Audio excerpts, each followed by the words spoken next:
so this is our overview. Yeah, our overview. First, introduction. Second, the dilemma. And third, lastly, a call to action. So we're going to give you guys the background information. What exactly was the fourth industrial revolution? Yeah, it can make innovative ways to produce products with efficiency, yeah, usage of AI and 3D printing robotics.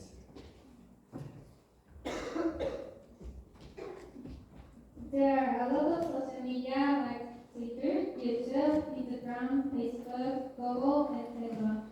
These are connectivity apps. It also brought many advancements in manufacturing medicine, like energy capture, transmission, biotechnology, and genetic engineering.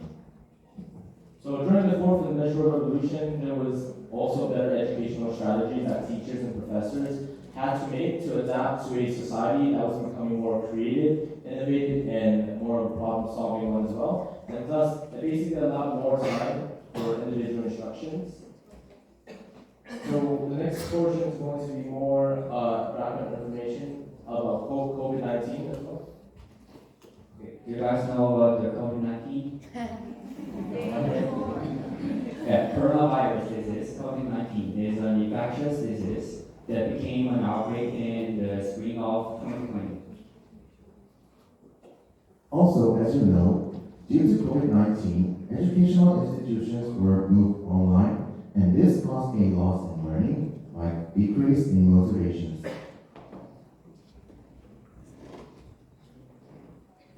So that concludes our portion of it. We're going to be handing it off to the dilemma. Resolving global inequality in educational opportunities caused by COVID-19 is a complex and important challenge. Key challenges include improving the quality of education in poor areas, knowing the city, country, and area education gap, reducing the impact of family background on educational opportunities, and helping families who are facing difficulties to promote all-around development. However, this is a long-term task that requires the cooperation and the influence of governments, education institutions, and international organizations. During the COVID-19, the disease spread all over the world, impacted world politics, economy, and culture, and also has a profound impact on education. Since the fourth science and technology revolution, network coverage has obviously promotion. Online education development by leaps and bounds. Online education plays an important role during outbreak, but we should also clear fault. Due to the unbalanced network development, network platform is uneven. Students in rural areas didn't have proper infrastructure, such as power line, Wi-Fi, and so on. According to the investigation, in 40 out of the 88 countries worldwide, children living in urban households were at least twice as likely to have access to devices than those living in rural areas. Research shows that in developing countries, 90% of Christians lacked internet connectivity as of 2022. We know that there is a lack of dependable network for those in developing countries. The level of technology in developing countries is relatively low, and there is a lack of financial support and many other factors that cause problems. There are some learning gaps for not only financial reasons but also due to the different levels in individual motivation to learn. Even before the spread of the coronavirus, it was said that grades tend to improve as the household income increases. And in the case of single-parent households, there are many children with low grades. In addition, when comparing before and after temporary school closure, study time has decreased overall, but it is said that the degree of decline is greater for children who originally had a lower academic habitability. Therefore, the Timor-Leste school cultures themselves are thought to have widened the disparity in children's education. And the longer Timor-Leste school cultures are, the worse the study time, concentration, and lifestyle habits become. So it cannot be said that providing alternative educational means such as online courses necessarily has a positive impact on children.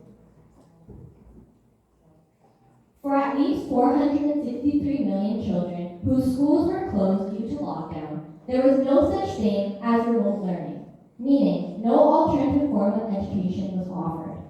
On a smaller scale, 65% of college students skipped textbook purchases despite concerns about their grades.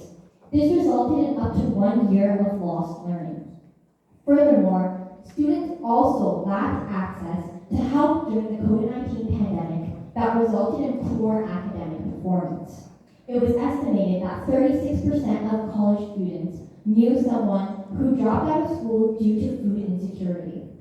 Additionally, 38% of college students regularly missed meals because they were stressed or less hungry.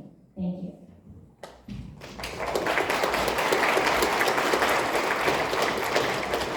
Okay, as that group has pointed out some phenomena and problems, that our group are going to find some resolutions for that.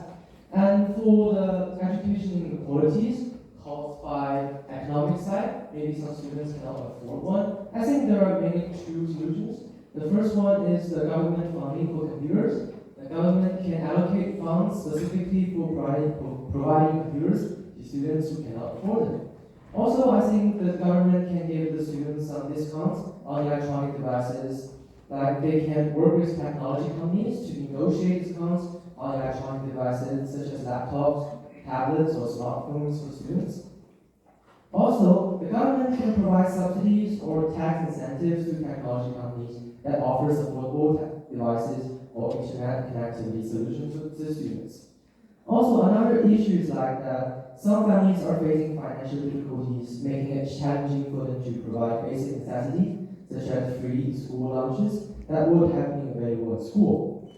So to address this problem, the government and business can provide contactless support, offering essential food suppliers to families in need during the pandemic, ensuring they can maintain a basic standard of living.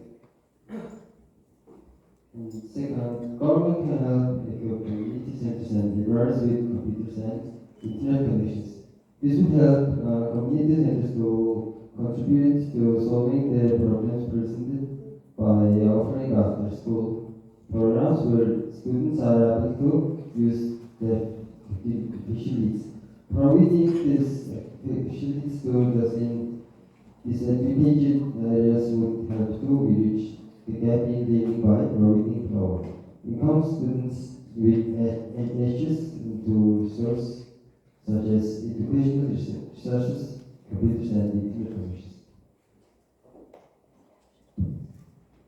The third one is the government can offer special educational support to address this issue. For instance, subsidies or scholarships can be provided to disadvantaged groups to alleviate their financial burden. Additionally, the specialized educational programs can be established to provide individualized tutorial and personalized assignments for students facing learning difficulties. In this way, they have a better chance of catching up to the peers' academic level and continue receiving quality education, enabling them to become skilled workers and achieve higher social status and living standards. Educational content offline access. Governments can collaborate with educational content providers to develop offline solutions, such as offline versions of digital textbooks or educational apps.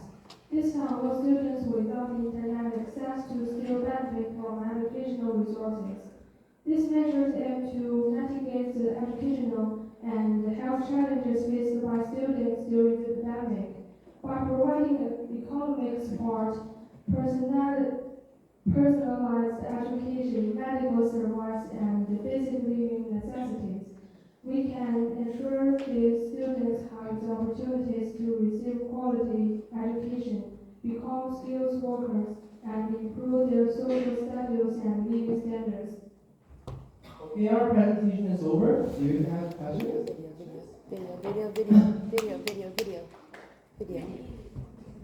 Video. Oh!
Okay, so that concludes our presentation. Thank you so much. My name is Isaac. I am from Honolulu. My name is Renee. My name is Lucy. I'm from Liujiang. My name is Soba. I'm from Oslo. My name is Hannah. I'm from Galas. My name is Hyojun. I'm from Jeju. My name is I'm from Gyo. I'm Leo. I'm from Gyo. I'm Nida from Jeju. I'm Arat from Sydney. I'm Hamdan from Ottawa. I'm Zhang Xinyan from Guilin. I'm Cherokee. I'm from Hawaii. My name is Zhang Zitong. I'm from Heilongjiang. I'm Shi Xinchen from Tushan. I'm Hassan from Hokkaido.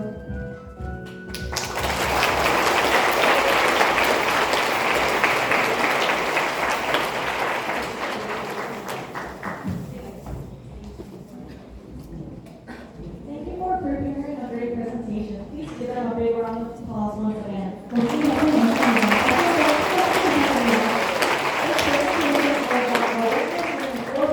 Revolution of education and equality caused by the COVID-19 pandemic along with action plan.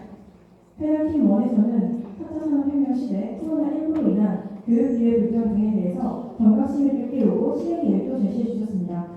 From now on, we'll have some Q&A from the floor. So we'll just get one question from now on. So please raise your hand if you have any questions, please. 질문이 있으신 분은 손을 들어주세요.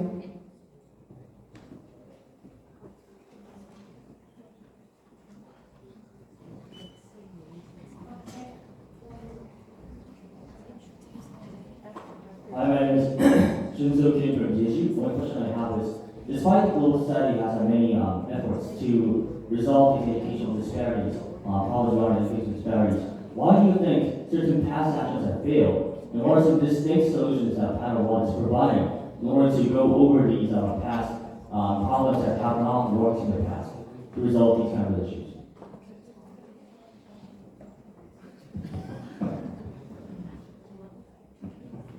I would like to start by thanking you for your question. I would like to start by addressing the first part of that question, which was referring to past actions that have been taken.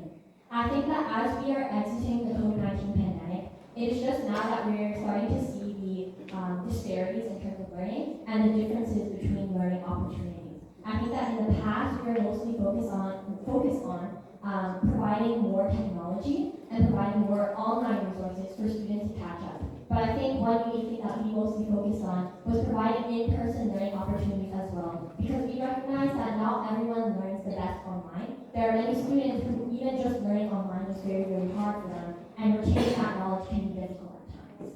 Thank you.